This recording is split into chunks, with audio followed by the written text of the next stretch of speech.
जय भीम। डॉक्टर भीमराव बाबा साहब अंबेडकर की 132वीं जन्म जयंती के मौके पर आरएसएस, भाजपा और नरेंद्र मोदी साहब के लिए मेरे 14 सवाल हैं।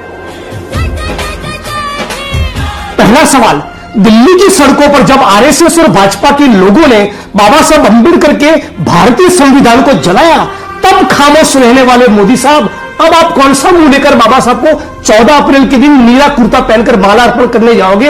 आपने अपने हाथों से बाबा साहब को माला पहनाओगे? आपको शर्म नहीं आएगी? जब संविधान की कॉपी को जलाया तब आप खामोश रहे। तो आपको सवाल यह पूछना चाहता हूं, पूरे भारत के 21 करोड़ दलितों की ओर से, क्या आप भारत के संविधान में मानते हैं या मनुस्मृति में? इस बात की आपको स्पष्टता करनी पड़ेगी।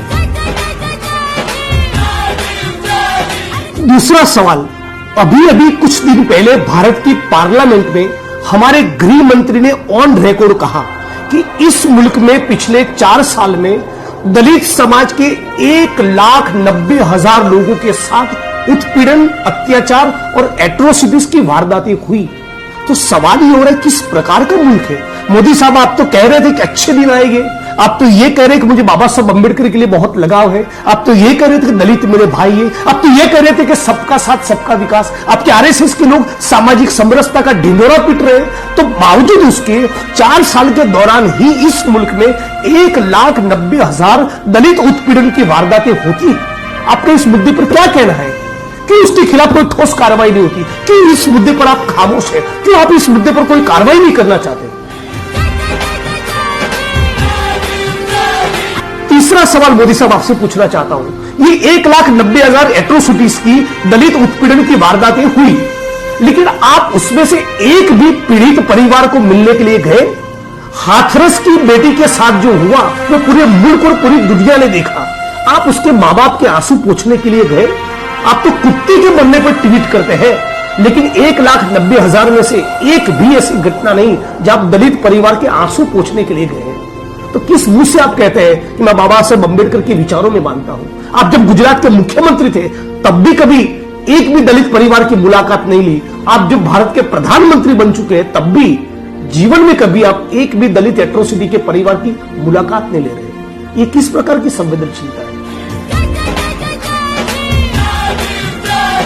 सवाल नंबर 4, मोदी साहब, आपने कर्मी योगी नाम की किताब में लिखा है कि सफाई कर्मियों को सफाई काम करने में आध्यात्मिकता का आनंद मिलता है। जब कोई दलित, जब कोई गरीब, कोई मजदूर गटर में उतरकर मैला साफ करे, गटर सफाई का काम करे, जहां पर जहरीली गैस के कारण मौत होने का चांसेस हो, इस मुल्क में स्वतंत्रता से लेकर अब तक अनगिनत दलितों ने सफाई काम करने के कारण अपने जीवन खोए, और आप ये कहते हैं कि सफाई कर्मियों को सफाई काम करने में आध्यात्मिकता का आनंद मिलता है? तो आप भी कभी गटर में उतरकर एक बार इस आध्यात्मिकता का आनंद लीजिए ना। गुजरात में अभी हाल ही में 15 दिनों में 5-7 सफाई कर्मियों की गटर में उतरने के कारण, जहरीली गैस के कारण मौत हो गई। तो क्या वो लोग आध्यात्मिकता का आनंद लेते हुए मरे? ये है आपकी सोच, ये संस्कार, ये आपको कहां से मिले? मोहन भागवत से मिले या मनुस्मृति से मिले? 5वां सवाल पूछना चाहता हूं, आज भी इस मुल्क में, मोदी साहब आपने तो कहा था ना कि अच्छे दिन आएंगे, समानता होगी, सबका साथ सबका विकास, लेकिन आज भी दलित समाज के लोग दूसरे भारतवासियों का मैला उठाने के लिए मजबूर है। आज भी इस मुल्क में मैन्युअल स्कैवेंजिंग, मैला ढोने की प्रथा आज भी जिंदा है। हजारों लाखों लीटर एक इंसान को दूसरे इंसान का मैला उठाना पड़ रहा है। इस बारे में आपने प्रधानमंत्री के बनने के बाद अब तक इन 8-9 सालों के दौरान क्या किया?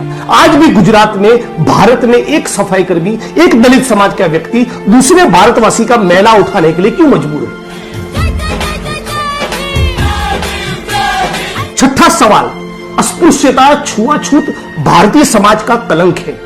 डॉक्टर बाबा साहब अंबेडकर ने भारत के संविधान के आर्टिकल 17 में छुआछूत के ऊपर प्रतिबंध लादा है। संकल्प लिया एक राष्ट्र के तौर पे कि छुआछूत को खत्म किया जाए, लेकिन गुजरात हो या देश का कोई भी स्टेट हो, आपकी सरकार, आपका सोशल जस्टिस डिपार्टमेंट भारत के एक भी जिले के, एक भी तहसील के, एक भी गांव में छुआछूत के खिलाफ कोई कैंपेन नहीं चला रहा है, कोई ड्राइव नहीं चला रहा है, उसके खिलाफ का कोई प्रोग्राम नहीं है, आपका कोई कमिटमेंट नहीं है। तो किस मुंह से आप कह रहे हैं कि सामाजिक समरसता लागू करना चाहते हैं?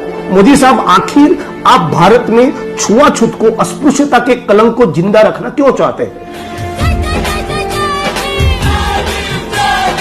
7वां सवाल, मोदी साहब, आपने बाबा साहब अंबेडकर की स्मृति में पंच तीर्थ का निर्माण करने की बात कही थी। महू, जहां बाबा साहब अंबेडकर का जन्म हुआ, लंदन जहां पर उन्होंने पढ़ाई की, दिल्ली उनके महापरिनिर्वाण की जगह, बंबई जहां पर चैत्य भूमि उनकी स्मृति में बड़ा स्मारक है, नागपुर की दीक्षा भूमि, इन 5 जगहों को आप डेवलप करने वाले थे, लेकिन आपने तो बना दिया नई पार्लियामेंट का भवन।